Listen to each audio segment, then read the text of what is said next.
You have nothing interesting to say anymore. You never did, if I'm honest. My wife of 4 years said this to me on a Thursday evening in late October, standing at the kitchen counter of our house in Springbank Hill on the southwest side of Calgary, 11 days after she was called to the Alberta Bar at a ceremony at the Shaw Conference Centre in Edmonton. She said it while scrolling through her phone with her left thumb. She said it without setting the phone down. She said it the way you might mention that the milk is nearly out, in the particular flat tone of a woman who had been thinking the thing for a long time and had simply decided on a Thursday evening in late October that it no longer required any particular ceremony to say out loud. I want to tell you what I handed Justice Carol Ashford of the Court of King's Bench of Alberta on a Wednesday morning in the second week of the following February, in courtroom 302 of the Calgary Court Centre on 6th Avenue SE. I want to tell you why Justice Ashford, after reading what I gave her, looked up from her bench, looked at my wife at the applicant's table approximately 12 feet from where I was sitting, and allowed herself for about 3 seconds, a reaction that was not entirely professional for a justice of the Court of King's Bench and that she caught herself on almost immediately. But before I tell you that, let me tell you who I am. My name is Wade. I'm 43 years old. I've been a licensed journeyman electrician in the province of Alberta for the previous 21 years. I own a small electrical contracting company I run out of a leased bay in an industrial park in the northeast corner of the city. I have 4 full-time employees. We do residential and light commercial work, new builds, panel upgrades, service calls, the steady, reliable work that keeps a small electrical company moving through the boom and bust rhythms of a city that runs on oil. I do not have a university degree. I completed my Red Seal certification through SAIT Polytechnic. I have been working with my hands on the wiring of houses and commercial buildings in the Calgary area for more than 2 decades, and I am, by any honest accounting of my life, a man who knows exactly what he is and does not spend a great deal of time wishing he were something different. My wife Celeste, until 11 days before the Thursday evening in October, had been a law student. She graduated from the University of Calgary Faculty of Law with a Juris Doctor degree and accepted an articling position at a downtown firm specializing in corporate transactions. She is, by any measure of professional ambition that matters in the world she had been preparing herself for, an exceptionally driven young lawyer. She is also, by my own quiet accounting of the 4 years between the evening she first told me she wanted to go to law school and the Thursday evening she stood at my kitchen counter and told me I had nothing interesting to say, the woman I put through that law school. Let me tell you what that meant before I tell you the rest. I met Celeste on a Friday afternoon in the autumn of 2018 at a birthday party for my closest friend Roy at a pub on 17th Avenue SW. She was 29. She was working at the time as a paralegal at a mid-sized firm in the Beltline, had been working there for 4 years, and had been applying to law schools, she told me that evening, for the previous 2 cycles without success. She was thinking, by the time we met, that she was going to have to give up on the idea. The application fees alone had cost her close to $3,000. She was tired. I asked her why she wanted to be a lawyer. She told me about her mother, who had been in a prolonged custody dispute after her parents' divorce when Celeste was 12, and who had ended up with an agreement she couldn't afford to challenge because the legal fees had already run to nearly $40,000. She told me about sitting in a courthouse waiting room at 12 years old, watching her mother cry in a hallway, and deciding in that moment that she wanted to be the person on the other side of the table, the one who understood the paperwork, the one who knew what to say. I told her I thought that was a good reason. We had dinner the following week at an Ethiopian restaurant on Center Street.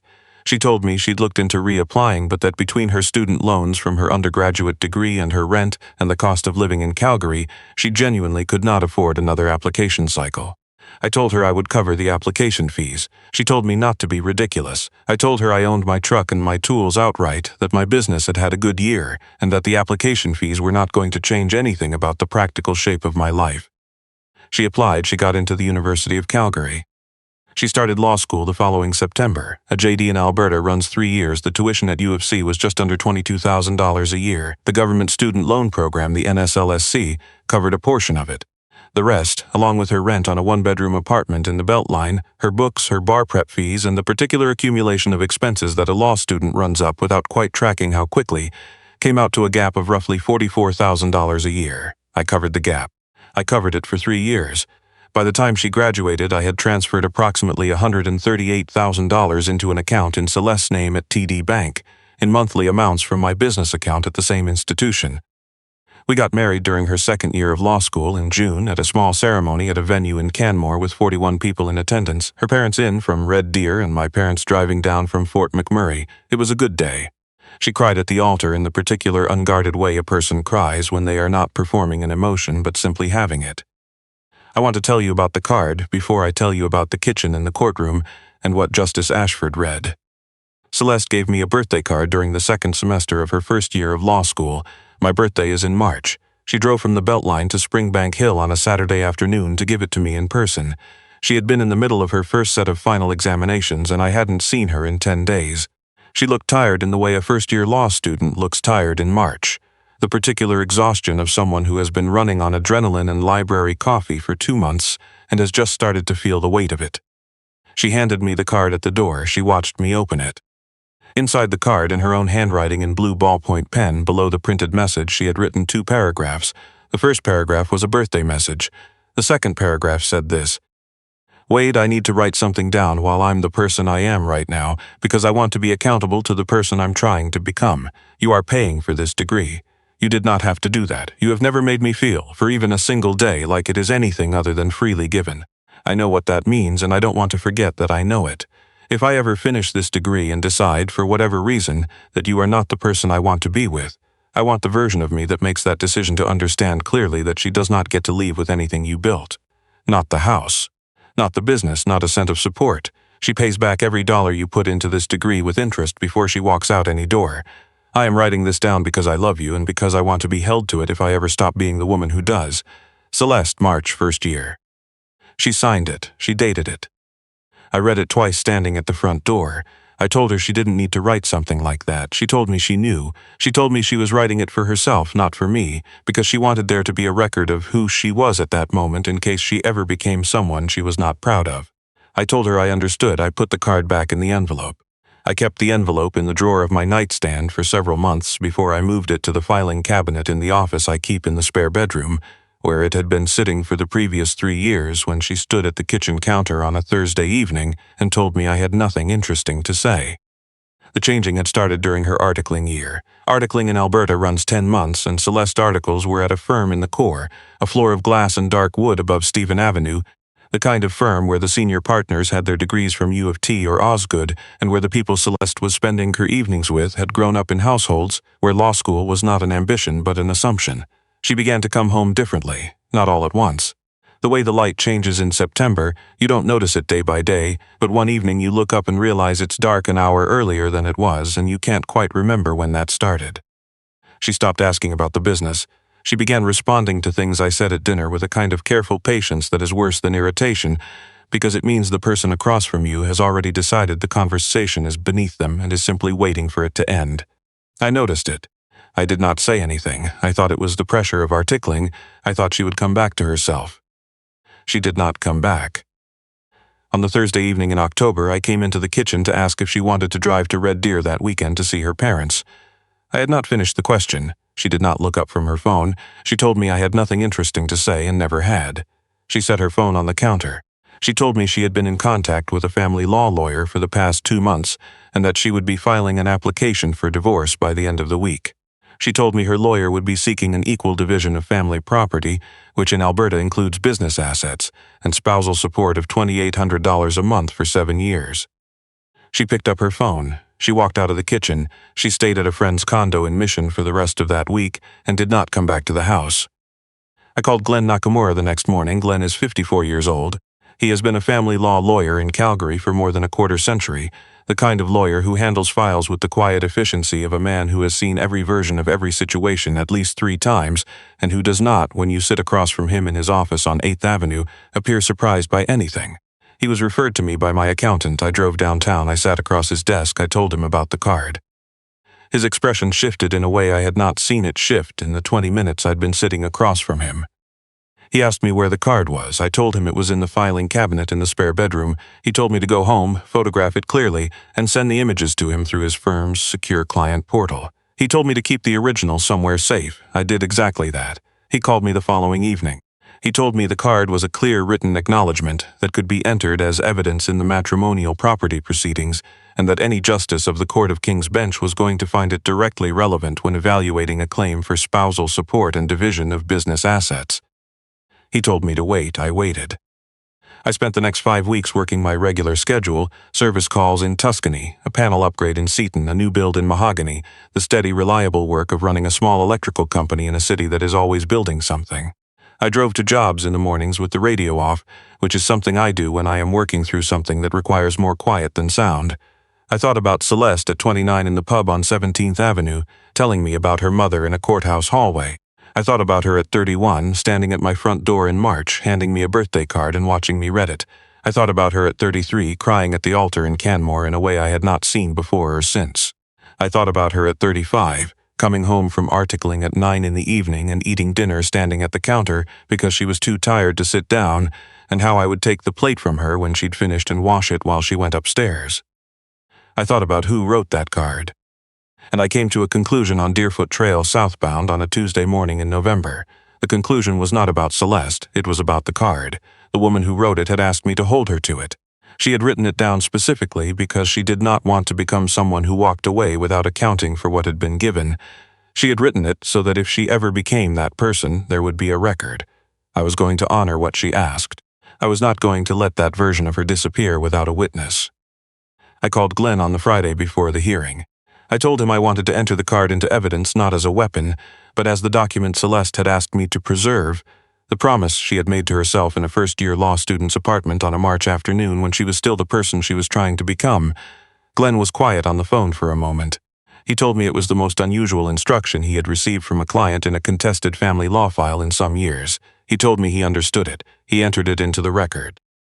The Court of King's Bench sits in the Calgary Court Center on 6th Avenue, a tall glass and concrete building a few blocks from the Bow River. Courtroom 302 has about 20 rows of benches behind the bar and a raised bench at the front where Justice Carol Ashford sits on Wednesday mornings.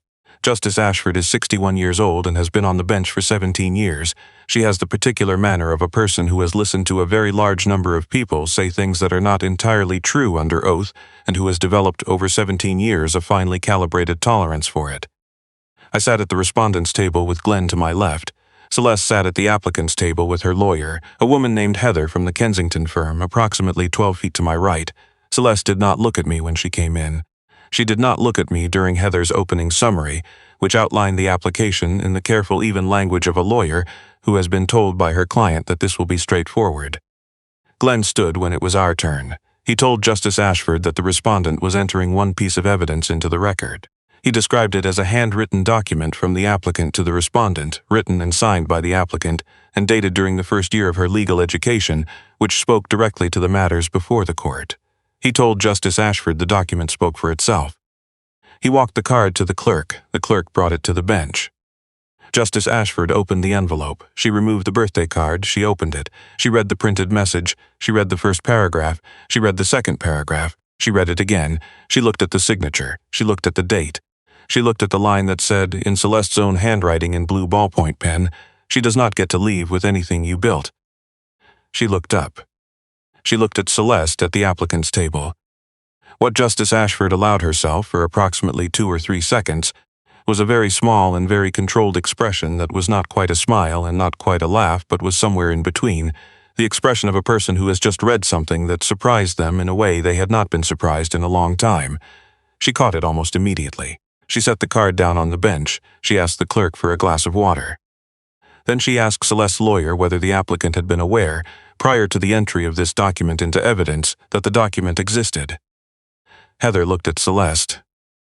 I was sitting 12 feet away and I could not hear what Celeste said to her lawyer. Glenn told me later during the recess that Justice Ashford called approximately 6 minutes after that exchange what Celeste had said. She told Heather that she had written the card. She told her she had not thought about it in 3 years. She told her that she had not, until the moment Justice Ashford confirmed the date aloud, remembered that she had written the second paragraph at all. The recess lasted 40 minutes. Heather came back and filed an immediate application to withdraw the original petition. Justice Ashford granted it. She did not comment on the document. She did not need to. Celeste left the courtroom without speaking to me.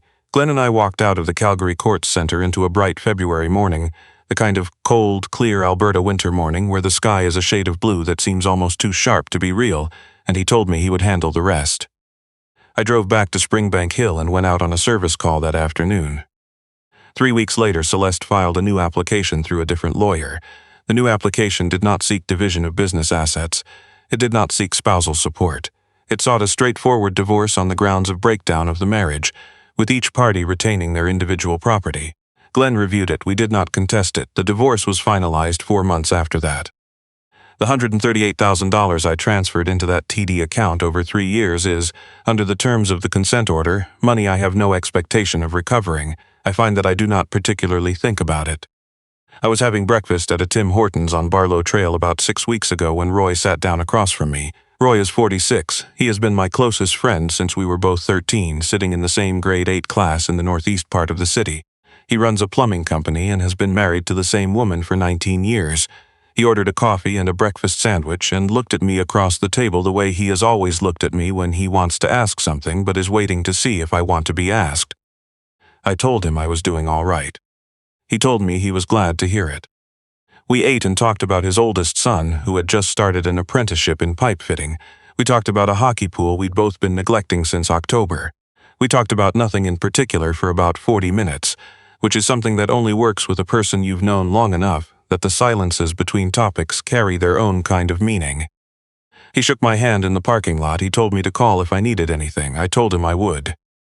I got back in the van and drove out to a new build in Seaton for a rough-in inspection. I was home by 4 in the afternoon. I came in through the back door and left my boots in the mudroom. I put the kettle on. I made a cup of tea, plain orange Pico from a box of Red Rose that has been in the cupboard above the stove for the previous 2 years, and stood at the kitchen window and drank it while looking out at the backyard, where the snow was still heavy on the fence line and on the 2 spruce trees my father helped me plant the summer after I bought the place 7 years ago. The spruce trees are doing well. They've grown about 4 feet since we put them in. My father told me when we planted them that spruce in Alberta are slow to establish, but once they take hold they don't come out, that they'll outlast everything you build around them. I finished the tea, I rinsed the mug, I put it on the rack next to the sink. I went out to the garage to lay out the tools for the job I was running the next morning. Who in your life turned out to be a different person than the one you thought you knew? Not only in a marriage, in any relationship that mattered. And when was the moment you first understood it? Leave your answer in the comments. 1 sentence is enough. I'll read every single one. There are men listening to this tonight who have written the checks, run the businesses, worked the overtime, kept the mortgage current, and loved someone who looked at everything they'd built together and decided at some point along the way that it wasn't enough. Most of those men never got a clear explanation. Most of them spent years going back through the timeline, trying to identify the moment they could have changed the outcome if they'd only paid attention a few months sooner. You don't always get to know. Some things change gradually enough that by the time you can name what is happening, the person who might have listened to you name it is already gone. What I know is this: Celeste at 29 in a pub on 17th Avenue, telling me about her mother crying in a courthouse hallway, was a woman worth every dollar of that law school. Celeste at 31 writing 2 paragraphs in a birthday card in blue ballpoint pen because she wanted to be held to who she was trying to become. That was the clearest version of herself I ever saw. She asked me to keep her honest. It turned out in the end that someone did.